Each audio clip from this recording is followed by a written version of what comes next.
quelle est l'importance de la niche dans un domaine pour réussir avec un business en ligne. Alors effectivement, si votre thématique est nichée, c'est-à-dire qu'elle s'adresse à une population bien spécifique, c'est positif. Après, ce qu'il faut, c'est il faut vraiment s'assurer avant de lancer votre business que vous allez pouvoir toucher ces gens-là sur un écosystème web. Voilà, parce qu'après toute la difficulté, c'est pas de se dire voilà ma thématique, je pense qu'il y a de la demande. Il va falloir toucher les gens qui peuvent potentiellement être intéressés par cette thématique. Donc est-ce que ces gens-là pratiquent et utilisent les réseaux sociaux, YouTube et Internet, quoi. Donc il faut quand même se poser cette question, parce qu'il y a des activités qui sont fortement connotées présentielles, quoi. Donc si vous voulez vendre des formations en ligne, ça va être compliqué. Donc là aussi, il faut bien réfléchir quand on veut se positionner sur une niche.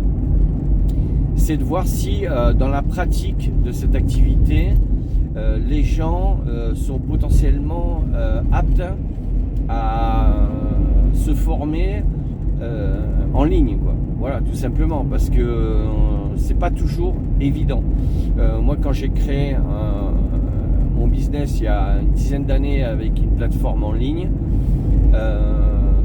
je pensais pas avoir autant de freins au e-learning, alors que c'était des formations obligatoires et j'avais déjà bossé quasiment 10 ans dans le secteur. Et je pensais que voilà, il n'y allait pas avoir de problème, quoi. Et en fait, je me suis heurté. Alors, j'ai quand même pu en vivre pendant plusieurs années, mais ça a été compliqué, quoi, parce que voilà, dans cette activité-là, en fait, le e-learning, c'était pas une pratique culturelle courante, quoi. Donc, il n'y avait que les grands groupes qui le faisaient, mais après, c'était assez difficile, quoi. Donc, il faut quand même se poser cette question-là pour être sûr qu'après vous pourrez toucher le potentiel qui sera forcément restreint, puisque si vous êtes sur une niche, obligatoirement votre potentiel commercial va être beaucoup plus restreint, quoi. Alors en même temps, il sera beaucoup plus qualitatif, donc vous toucherez des gens qui seront beaucoup plus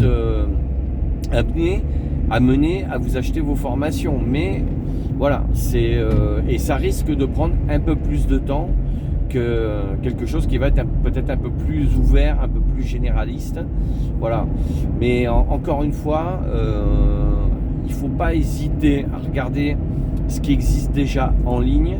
Et je le répète encore une fois, si y a beaucoup de gens qui proposent déjà cette thématique en ligne, c'est plutôt bon signe, d'accord. Ça veut dire que il y a une demande et qu'il y a un potentiel. Après, il faudra que vous trouviez l'angle d'attaque dans cette niche pour vous différencier des autres, quoi, tout simplement, quoi. Donc oui, c'est une bonne chose.